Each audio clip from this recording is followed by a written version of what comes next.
What's going on, FA Nation? Welcome, welcome. Apologies for not making it last week for Talladega, but it's Talladega. For cash games, you stack the back. For GPPs, you mix it up. You throw some darts. I made one lineup. It was looking actually pretty good through the first 2.5 stages. Finished just outside the money, unfortunately, with some late race shuffling. Overall, the playoff field or the playoff schedule continues. This week we have the Roval. Matt, how's it going?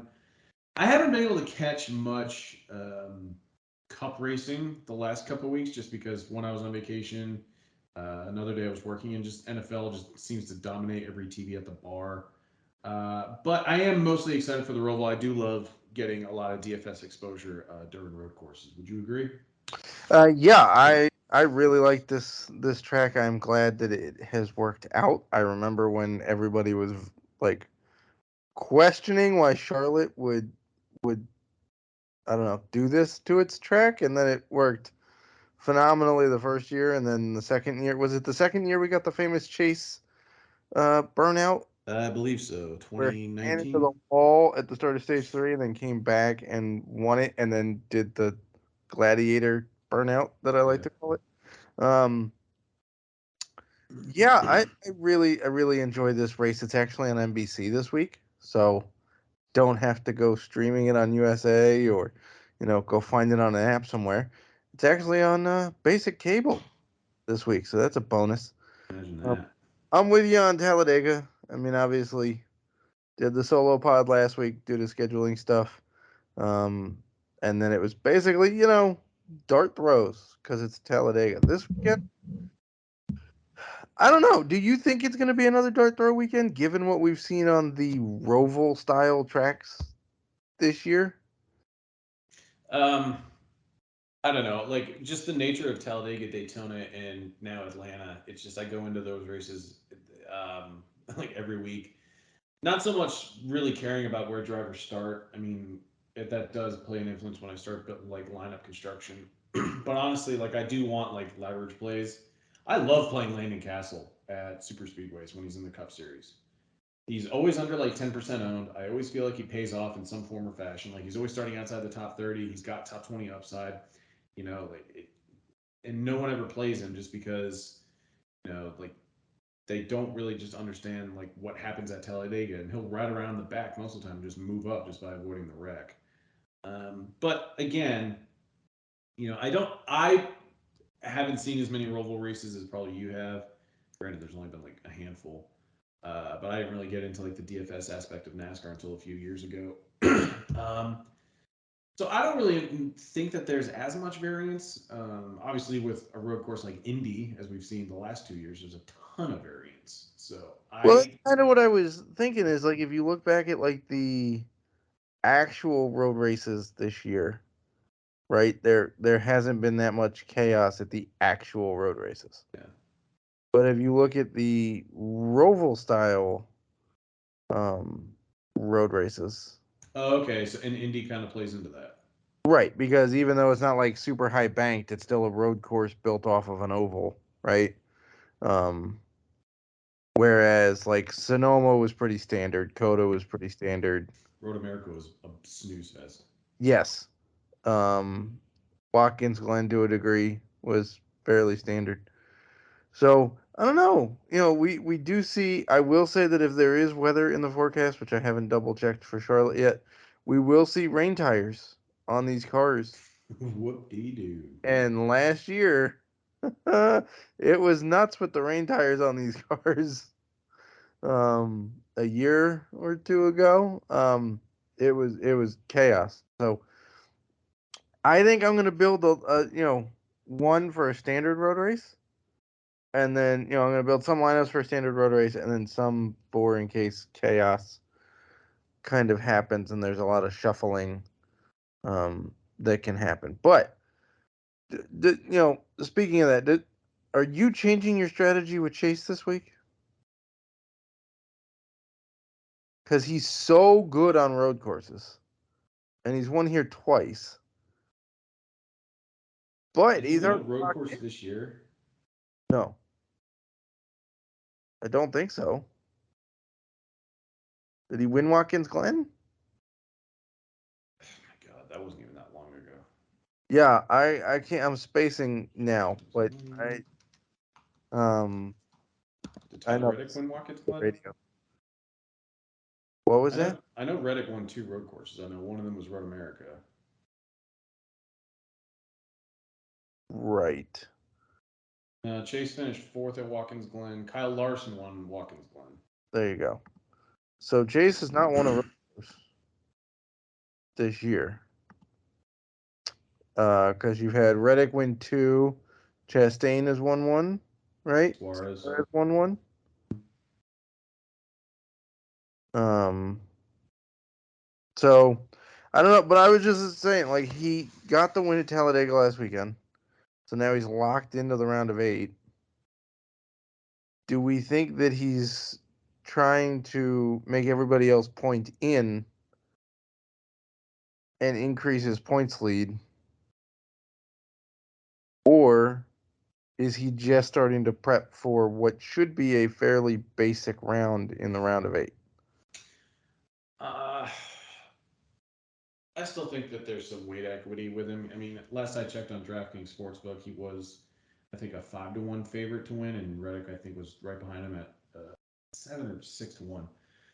Um, I mean, you bring up a really good point. I don't like operating under the mindset that these guys go into cruise control when they lock in their spot in the next round, especially when he's gone out here and won twice in the last 3 years.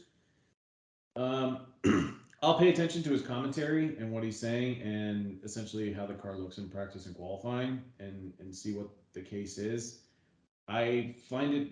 I am going to operate as if I think that he's going to be running out there for a top 5 and a win. Yeah, I would say I don't think he's going to be on cruise control.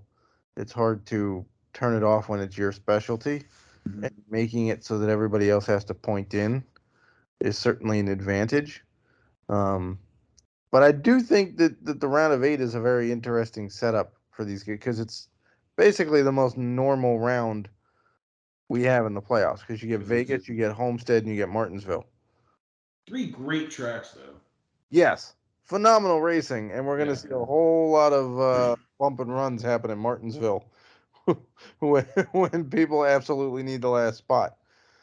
But I will say that forcing people to have to point their way in on a track that they're probably not great at the Roval is probably Chase Elliott's best strategy at this point. Let's. You want to just dive into some news really quick? I mean, we briefly Yes. alluded to the Kevin Harvick penalty. He's already out of the playoffs, but it's a sizable monetary fine. What was the issue with the car last week that they found in post race tech? The rear deck lid was apparently messed up. I'm not entirely sure how it was changed, but that is a part that NASCAR gives them that they are not allowed to change at all. So Kevin Harvick was surprise, surprise. That was his reaction on Twitter because he's been all over the governing body the last 2 weeks for safety stuff. Um, but I also don't think they're going to target like him specifically because he's already out of the playoffs. Um, so I don't know if they were going to target anybody. I would think they would target Denny, who basically said there needs to be totally new leadership from top to bottom in NASCAR. Um, but he didn't have a problem at Talladega. So, um, we'll see. I think the bigger news is that Rodney Childers is suspended for 4 weeks. So basically the rest of the season till Phoenix, basically. Um, and it was a pretty hefty fine. We'll see. I have not heard any news about William Byron's appeal. Have you seen anything about? No, I occasionally see Pockris jump in and just confirm he'll say something like William Byron's appeal will not be heard this week. I haven't really heard anything official about that either. Um, I am curious to hear what you have to think about the safety of the car. That's obviously been a hot topic as you were just kind of talking about before. But here we are, this late in the season, and obviously the impact and the wrecks have taken a toll. Like They're we had two driver playoff friendly. drivers. Kurt Busch is out with a concussion. Alex Bowman is out once again. Noah Gragson's going to be in the 48 for him. Is Cody, that kind of just stealing the luster from the next gen cars first season and how this season is coming to an end when you have two full time drivers, two notable and recognizable guys, and they're just not racing? yeah, it definitely steals the luster. Don't want to forget Cody Ware, who's also not in the car this week because it's his ankle is not in a place to deal with a road course. Um, but specifically with, I know that Cody Ware's hit was massive and Kurt Busch's hit was massive. The Bowman one to me is way more interesting because he basically tapped the back of the car against the wall. Like it's not what you would consider to be major damage. And then you watch his head inside the car and it just bobbles all over the place.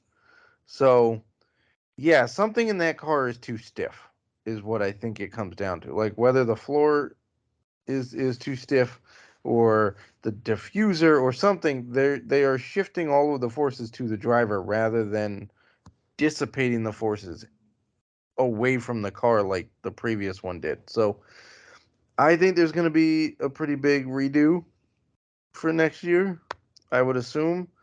For the most part, I think the tire issue has been basically solved. I think Goodyear kept harping on the fact that it was the team setting the tires too low.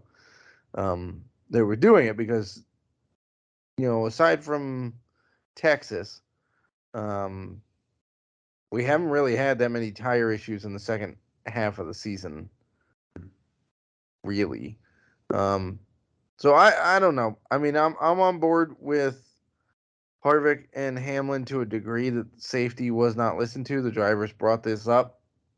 It tests in December and January for the next gen car, and it seems like they were ignored. Not really anything you're going to do about it with 5 races to go in the season. Um, but it is a shame that Kurt Busch is basically, I would assume, is probably going to end his career at this point. Um, and Alex Bowman. I mean, I'm glad they're taking concussions seriously, but it's definitely not great that it's basically knocked two drivers out of the playoffs for something that's not really their fault.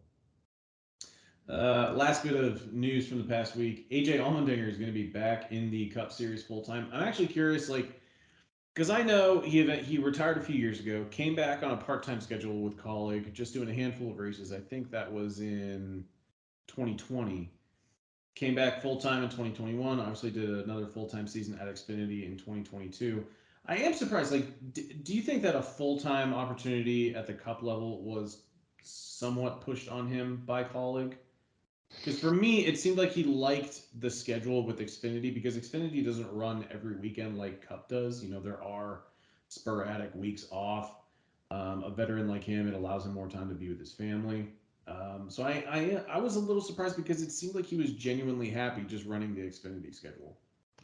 Yeah, I was a little surprised too. For colleague, it makes a lot of sense because if you think about it, the 31 car was manned full time by Justin Haley this year, right? That's not changing next year, nor should it. Justin Haley's had a pretty solid season in that car. Um, the 16 car though, they had a pretty big because keep in mind it was three different drivers that were in the 16 car this year, right? It was Allmendinger, it was Noah Gragson, and it was a little bit of Daniel Hemrick. Mhm. Well, Gragson's got a full time ride in the 42 next year. Hemrick, I don't think they want any parts of him in the Cup Series again because didn't do, he hasn't done anything to prove that, frankly, he should stick in the Xfinity Series either. But whatever. Um, so I think for them, it's just easier to put Dana in the car and get an open ride to keep developing talent in the Xfinity Series because they only have the one. Do they have the one car in the Xfinity Series, or do they have two cars in the Xfinity Series? I'm sorry, you kind of broke up right there. Oh, I was saying, do they have one car in the Xfinity Series or two? They have three.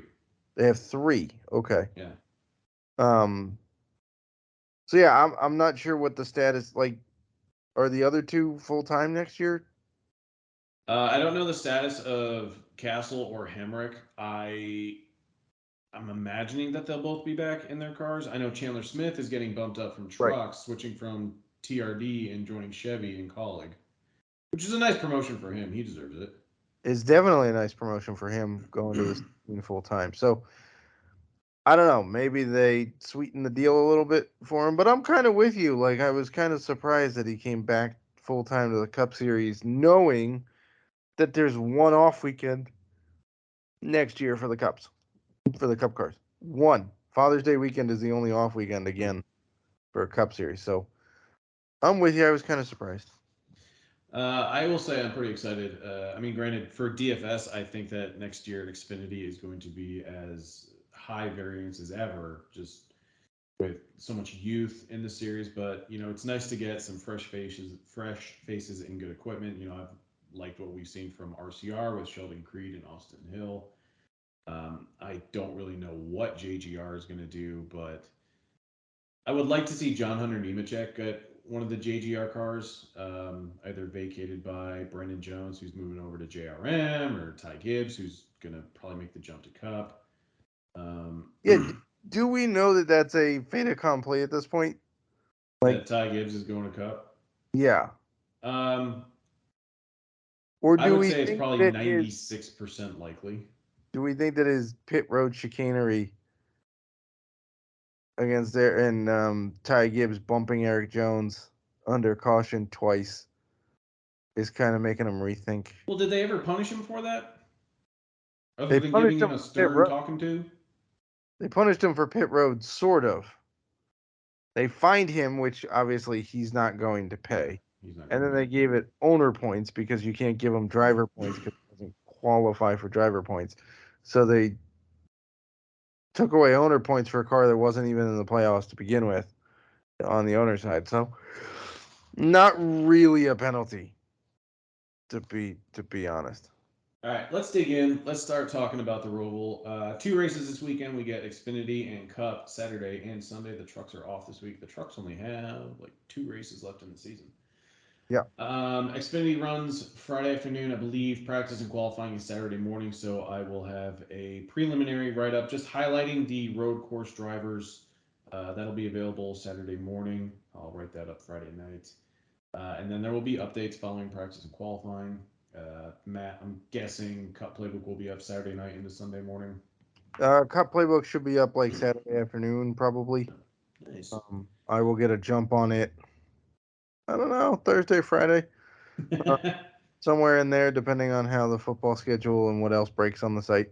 Um, and NHL I think starts Friday, so I may have to do a little bit of stuff with the NHL tools. Um, but yeah, I will have the playbook and projections and everything up Saturday afternoon, into Saturday like dinner time, and then the Cup race is 2 p.m. Eastern on Sunday on NBC. So they're going straight up against the middle of NFL Sunday. Um, so that should be interesting. We'll see what Yeah. the ratings look like. F1 is also this weekend. For those of us that Where are they actually at? what Where are they at this week? Japan, Uh, which means the race happens at like 1 o'clock in the morning East Coast time Sunday morning. I don't know. It's very early. Everything is basically overnight for us. So I will have a playbook out for that one. It probably will not be out as soon as practice and qualifying end because let's face it, it's going to end at like 3 o'clock in the morning, my time on Saturday morning. So, but it will be up. It will be up relatively early Saturday, so you should have a full day Saturday there to look at it if you are interested in playing that. So yeah, that's kind of the content schedule. Yeah. Cool. All right. Talking the Roval, Chevys, I believe, have won every single road course this year, as we highlighted earlier. Race winning manufacturer Chevrolet is minus 150. Yeah. Ford is, what's that? I said, gee, I wonder why. Ford is plus 230. Toyota is plus 400. Is there any sense in betting a Ford or Toyota, or are we pretty confident that it'll once again be a Chevy in victory lane? Um, I'm pretty confident it'll be a Chevy, but I could see.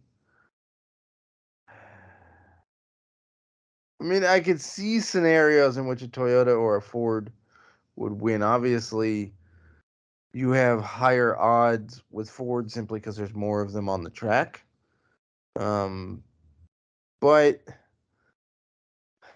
I could see like Blaney or Cindric certainly, um, showing up. McDowell's a sneaky play for Ford. Cole Custer, by the way, has been very good at road courses this year. If people haven't been paying attention, he also was very good at the Roval last year before he had a late race incident. Would you So take Custer at plus 350 for a top 10? yeah, I probably would. Probably would. I He's think. like the last driver you get at like 3.5 to 1 because he's plus 350, and this is DraftKings Sportsbook. And then it jumps to plus 800 for Harrison Burton, Todd Gilliland, Almirola, Haley, plus 1,500 for Stenhouse, Ty Dillon, and then who we're assuming are going to be the back markers. Yeah, look, Cole Custer's run here twice. He's got a ninth place finish and an 18th place finish. But the 18th place finish, he spun late, but was running ninth at the time. So he's clearly capable of finishing top 10 here. He's been pretty good at road courses this year, if memory serves. For as much as we want to rag on Cole Custer normally, um, he's actually been pretty good at road races. Obviously, the Brickyard was nuts, but he did move up from 24th to 9th at the Brickyard. Road America, 15th place, started 10th. Um, so he's had some successes here on road courses this year. All right.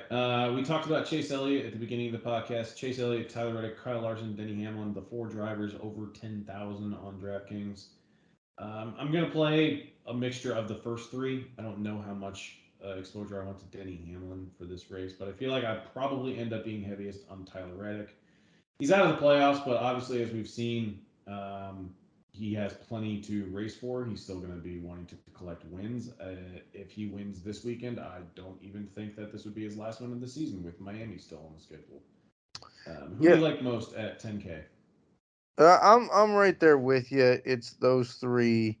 Hamlin's been okay here, um, but at that price, I need better than okay. I need a guy who has a legit shot of winning, and I just don't think of Denny Hamlin as a guy with a shot of winning at a road course. Like I think of him as a guy who can finish solidly, but again, at 10-1, I need you. You're gonna finish solidly. You better suck at qualifying, and then you become chalk because everybody expects you to finish well and get them the PD. So I'm with you. I'm probably even between Chase and Reddick there, and then I think Larson's kind of the sneaky guy over 10K Okay. of those three. In the 9K range, we do have six drivers: William Byron, Ryan Blaney, Joey Logano. Obviously, we have a pair of Penske drivers. AJ Allmendinger, noted road course ringer, hasn't won this year. Well, he's actually won plenty of road courses in the Xfinity Series. Yes. Did win, I think it was Indy last year for the Cup Series in their Yes. inaugural race, which was a mess. I mean, Christopher Bell is a pretty good road racer. His first career win in the Cup Series came at the Daytona Road Course. And then we have Ross Chastain at 9 grand, whose price has been falling drastically, but he's been okay the last handful of races. He's been 4th, 13th, 6th, and 7th last week. He did end up leading 36 laps, but never count on that for a super speedway. Is Ross Chastain earning his way back into our good graces? Did win a road course earlier this year. yeah, I think he may actually be playable at this point at 9,000. Um, Look, he's had three top seven finishes in the last four races. Um, Obviously, one of those was Talladega, but hey, he started sixth and finished fourth, so he held his own at Talladega. Um, It's 15 to 1 to win. I don't hate it. I don't hate it either. Considering the fact that he's won a road course this year, he finished fourth at Road America. Um, you know, he's done well. I will say this track is not really comparable to any of the other road courses, but it you can like when I say that, obviously the driving style is similar, but we can't like I can't go, well, the Roval is similar to Coda because it's not, right? They're all each road course is different. This one's not even technically a road course. It's like a hybrid. But, we're still basing um If I guess the argument you could make for Ross Chastain is that he's won a road course this year, and at the Coke 600, he led over 150 laps with 66 fastest laps. So yes. if you take that and then you mix in the road course success, it makes sense that he could do well here.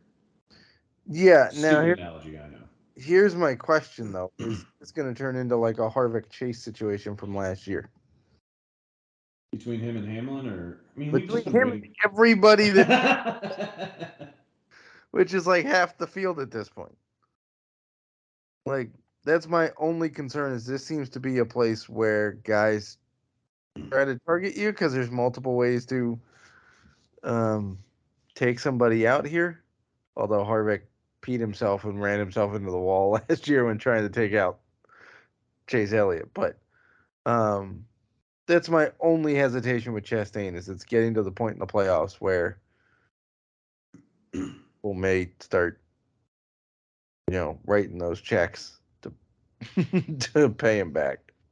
What's the approach with AJ Allmendinger this week? I know it might boil down to really where he qualifies. You play him. Finished seventh at Bristol, second at Watkins Glen, seventh at the at Indy. I mean, he's only run 3 races since the end of July. Um, that's a pretty good floor. Like I've tried He to avoid showed up him. with no practice at Gateway and finished top 10.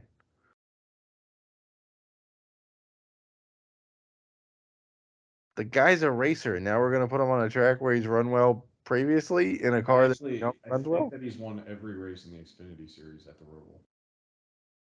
I think you're right. That rings relatively true. Um, Oh my god.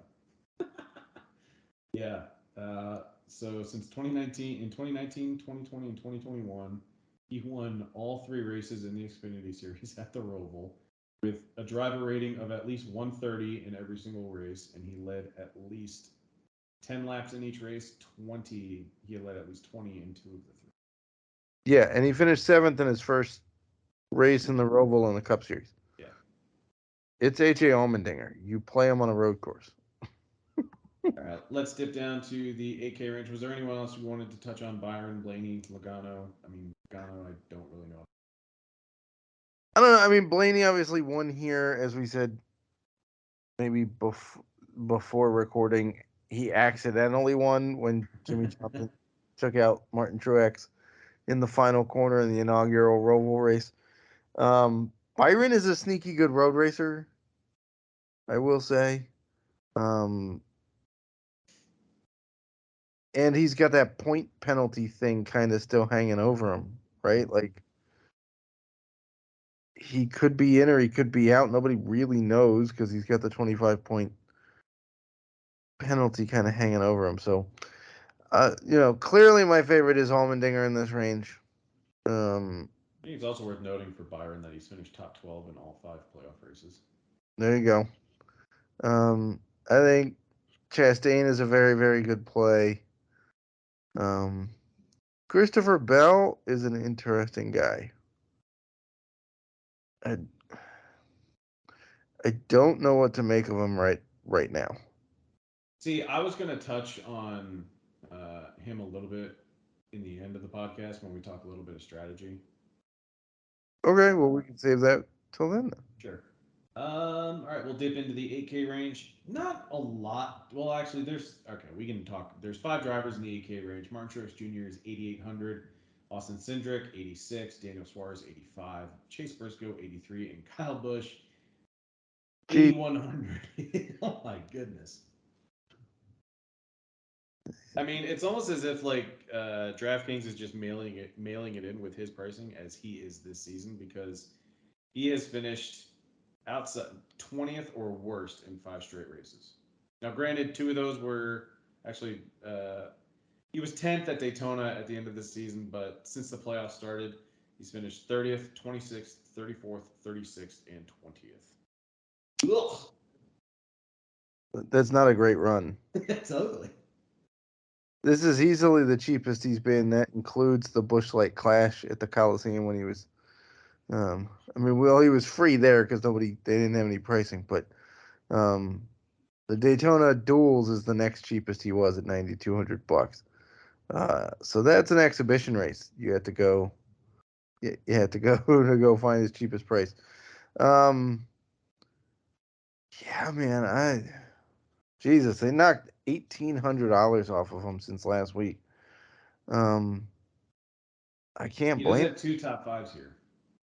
I can't blame him, but I also can't not blame him at that price Yeah. because it's still Kyle Busch and it's still the 18 team, and if he figures it out, he can absolutely be a threat to win. Like, but maybe they know something that I don't know. It just part of me's like, well, it feels like a trap play, so don't do it. And then part of me's like, it feels like a trap play, so you got to step into the trap to try to beat them at their own game. Oh, I think I gave you Kurt's numbers at the Roval. Did we go Kurtz? What has Kyle's been? Looking Let's see. What has Kyle Busch done? average finish of 23.7 at the. Yeah, you did. Yeah, Kurt's got two top. Kyle finished top 5 here last year, but outside of that, he's finished outside the top 25 in the previous races with a Outside the suspension top, issue but and an yeah, accident. top 30. He had 32, 37, 30, and fourth. Yeah. That's dicey, man. That's but what are we doing with Truex though? To stick with the Toyota theme here. I don't know, man. Like, so there was the narrative earlier in the year that, the Toyotas were qualifying really well on these road courses, but then they would go out and they would just, on Sunday, and they would just run a completely, like, just an absolute dumpster fire race. Like, remember Sonoma when everyone Oh was yeah, I hyping it? thought he was a free play at Sonoma, and he just sucked. Yeah, it's just he's another guy that it's hard to get excited about, but I mean, the price is great, and he still has that pedigree of being a great road course driver. Like, prior to 2021, the class of the road ringers in the Cup Series was Chase Elliott and Martin Truex Jr. And Kyle Larson came in, won a handful of races last year. Tyler Reddick's won 2 road courses this year. We've seen Trackhouse get 2 wins, and so it's almost like Truex just hasn't been on anybody's radar and not in the playoff picture. Hasn't won a race this year. It's just been a heartbreaking season for him. Maybe he can turn it around here. I have a very difficult time getting excited about the Toyotas this week. Yeah, you realize that Truex's finishes in the playoffs have been terrible too. Mhm. Like 31, 31st at Darlington, 5th at Hollywood Casino, so Kansas, uh, 36th at Bristol, 34th at Texas, and 26th at Talladega. He's finished 14th, 7th, 7th, and 29th at the. Yeah, boy, Roval has not been kind to him. Austin Cindric, though, I'm going to play him simply because that guy can figure out any road course he's on. How's he done this year on them? Well, he was the only dude who could pass anybody at Sonoma. Fair. Started 25th, finished 5th on Yeah, a I do remember that. Yeah, good call. he'd never raced on before in competition. Yeah. And somehow figured out a way to pass people. He finished second. He started second and finished second at Indy. So can't really say that the craziness had an effect on that because he finished where he started. Now he didn't lead any laps. But I'll take a top 2 finish. He ran solidly at the Glen, not great. Coda, he pulled off a top 8, started 10th, finished 8th. So I don't really understand why a guy who got his entire start in racing in open wheel is this cheap. Right. Matt, I can hear your dog in the back. Yes, my dog is snoring. It is what it is. My dog just snores. So we'll just keep rolling like nothing's going on. And yes, I'm aware that he has not raced on the Roval in the Cup Series, but he had never raced at Sonoma and still figured out how to pass 20 people. Yeah, I guess we can't really hold it against him that he didn't have any wins on the Roval and Xfinity since AJ Allmendinger's sweeping them all. I mean, yeah. You want to dip into the 7K range? There's some interesting price tags. Yeah. Here. Right. Kevin Harvick, fresh off the massive penalty, 7,900. This this would be a I don't know. This track is probably haunting him from a year ago, but he's 7,900. Chris Buescher is 7,800. Noah Gragson in the 48, so good equipment, and it's a Chevy, and they've dominated road courses this year. He is 7,600. Eric Jones, 7,400. Michael McDowell with 13 top tens. Career year for him, really. It's been phenomenal, even though he did win Daytona last year. He is also a noted road course specialist. Credit to Matt for really driving that narrative home for the last few years. Bubba Wallace had a top 5 at Indy Road Course earlier this year. He's openly said he doesn't really like road courses, and Brad Keselowski is 7K. So obviously we have quite a few names to discuss in this range. Who sticks out? I'm guessing it's probably going to be Michael McDowell is an obvious one. Bubba Wallace is probably an easy fade. I feel like Chris Buescher could be sneaky.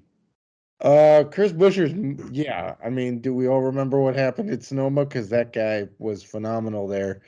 And then Brad Keselowski called him the most underrated driver in the garage, which He won Bristol.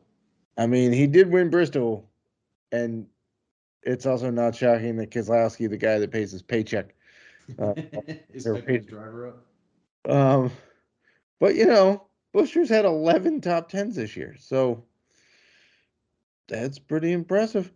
Yeah, Michael McDowell's probably the easy one in here, given his history on open wheel tracks. He's also come close to winning a couple of road races. At the Roval, he's been hit or miss. So we've got, a couple of finishes like 12th and 16th, and then one 32nd place finish. So not ideal. Buescher, on the other hand, finished third here a year ago, by the way, and then everything else has been 20th or better. So that's reasonably solid for a guy in this range.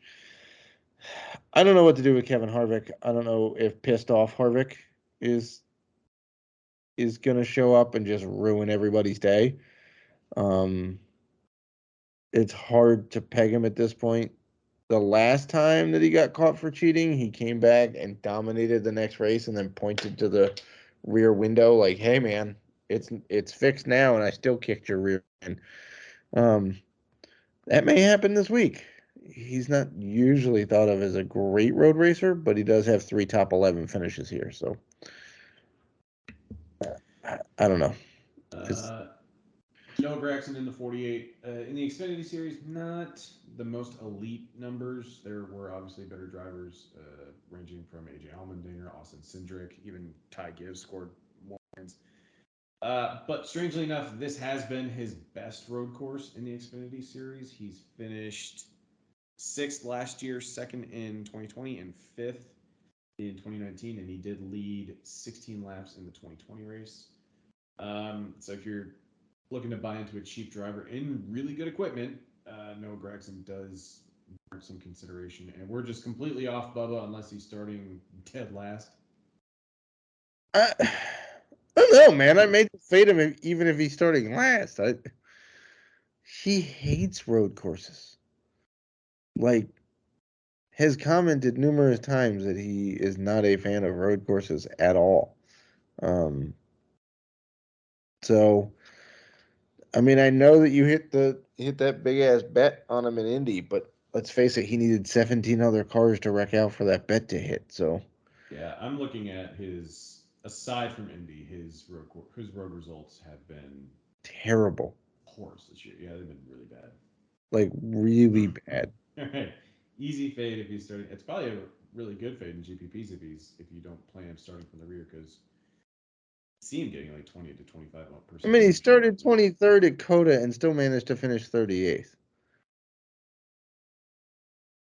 Any Finished interest? 20. He started 27th at Sonoma and finished 36th. Like, yes, he got a top five at Indy, but again, he needed all 16 cars in front of him to wreck out for that to happen.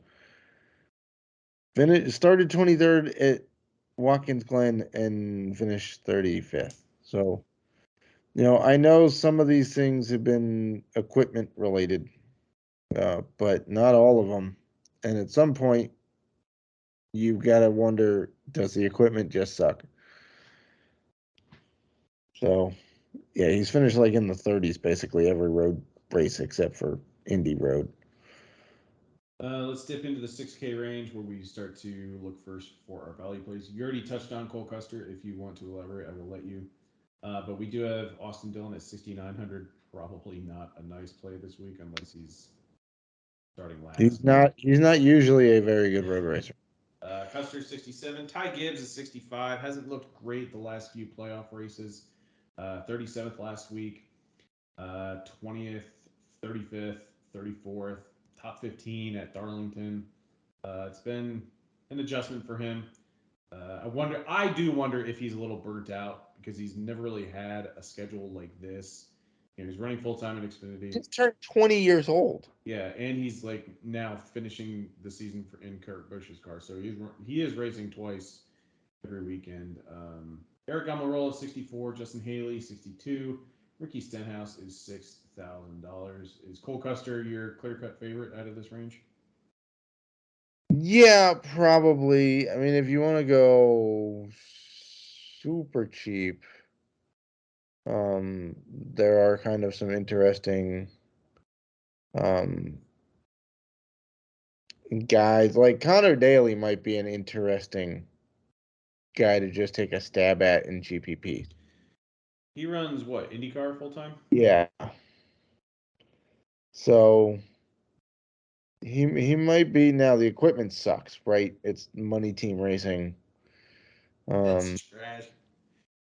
it's not great, but as long as he doesn't have to pit, he may make up spots. Um, I don't know. Joey Hand is I mean, I know the results haven't necessarily been there for him, but I feel like he's run better than those results bear out at road courses. Um, but yeah, I mean, other than that, Justin Haley, maybe his teammates AJ Allmendinger, so maybe he helps with setup on the car. Um, but yeah, I mean, Cole Custer has been sneaky good at road races this year. And if the finishes haven't always borne out, the running position has been reasonably good. He also, if you look at like true speed metrics, like green flag speeds and whatnot on road courses, he's top 12 in green flag speed this year on road courses. Um, so the speed has clearly been there. We just need the finishes to kind of cooperate with us here. Now I know I alluded to some strategy talk when we were kind of touching on Christopher Bell. My whole point, and this can apply to almost any driver, is that when we're talking road courses, we've mentioned numerous times that there's fewer laps. I don't know how Yes. many laps there are for this race. I'm guessing 80, 90. Is it over 100? Let me check for you here. But either way, with 400 road mile course, race. I can't remember how many miles the actual track. I thought it was like 3.5 or 3.6 miles. But my point is that, you know, if you're playing cash games or GPP, you know, you don't need to lean on the dominator points too much. It's perfectly fine if you do build with one dominator, and it also helps if they get a top 10 finish, so they're not killing you too much by going backwards if they aren't leading laps. Yeah, there's You know, for 109, cash games, 109 laps is 252 miles. The 400 in the number is kilometers. okay, so it's 109 laps. about 75 dominator points or so. But my Yeah, point is like take the PD where it's available to you. If we do get a popular guy or an elite driver in great equipment and they're starting towards the rear, whether they just don't post a qualifying lap or if they just get loose and don't sustain any damage. In cash games, I'm not afraid to necessarily eat that chalk and just take the PD where it's available because ultimately do need we do need drivers finishing very well and gaining PD, maybe collecting some PD points as well, but it also helps to get the winner in your lineup as well. So, at a road course where it all mostly just a lot of the success for your lineup is going to boil down to the PD and the finishing position of all 5 or 6 of your drivers, depending on the set that you're playing. Don't shy away from taking the PD when it's available to you. And don't go too heavy on stacking guys starting towards the front because in all likelihood that's going to negatively correlate your build and it's going to give you a very narrow path to being optimal. yes. You're gonna need, unlike most other road courses, you can actually pass, and there's a lot of changing of positions at the Roval, typically, simply because it's half oval, half infield road course. Um, and there tends to be a lot of sneaky passing opportunities in this layout that people don't necessarily assume are there. So, um, I'm with you. This one is about a PD build. If you get the guy that dominates the most laps, great. But there are ways um, to not have to have that guy in your lineup and still win. Like for example, let's say that Chase Elliott's on the pole, and so you assume he's going to lead more than half the laps, right? So if you want him in your lineup, you automatically go down to 78, 80 as your average driver that you can play. So if we go, okay, who else do we like? We're definitely playing Allmendinger at 9,400, right? Dabble, We Custer. liked Austin Cindric at 8,600. We liked Busher at 7,800, right? But now we're down to 6,800 for the last two spots, which gives us Custer at 67, and we can top out at Austin Dillon at 69. So, like, your options at that point aren't great. So, yes, while you have Chase Elliott in your lineup and you're expecting him to be the dominator, you're now sacrificing the last spot in your lineup to go get the dominator points that may not be necessary, right? Let's say, for sake of argument, that Chastain is the better PD play, even though he's not going to dominate. Now your last spot can be a guy like Suarez at 8,500, or Kyle Busch at 8,100, or McDowell at 7,300, right? So even though we forego, theoretically, this is again theoretical. We don't know the qualifying spots at this point. This is Wednesday night.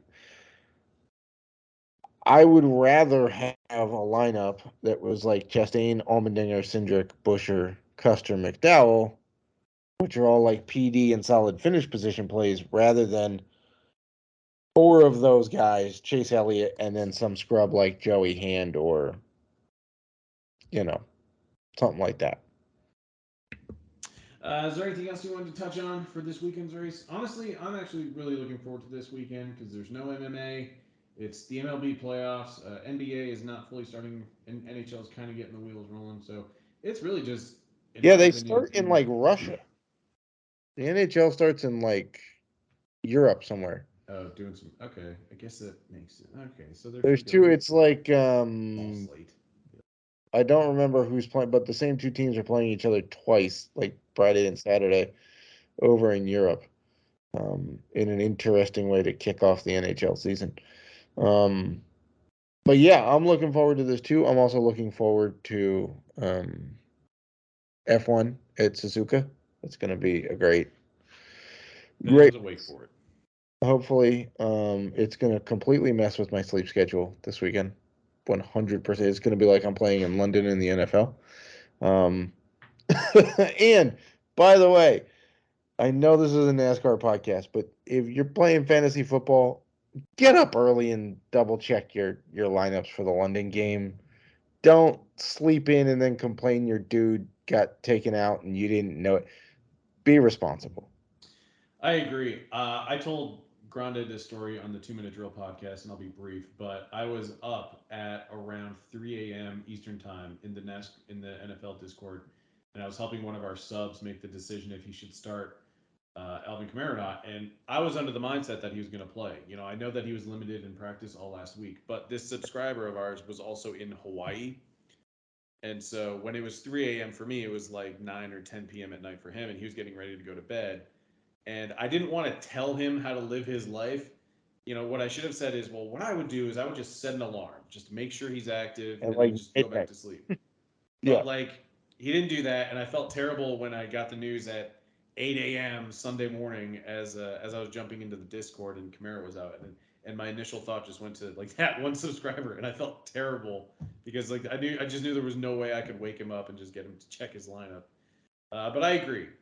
You are responsible for your own lineups. Just I live by the motto like I love to cover my ass as much as I possibly can. I know like not everything is under my control, but if I was in a spot where I could just set a quick alarm, 3 a.m. or 6 a.m. depending on what time zone I'm in, I'm gonna do it and just set my lineup, make sure that I have a lot of guys in because 85% of the people in CBS Sports leagues missed that news on Alvin Kamara, and he was started in 17 out of 20 leagues.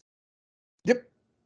And Insanity. people wanted free switcheroos, and I was like, no.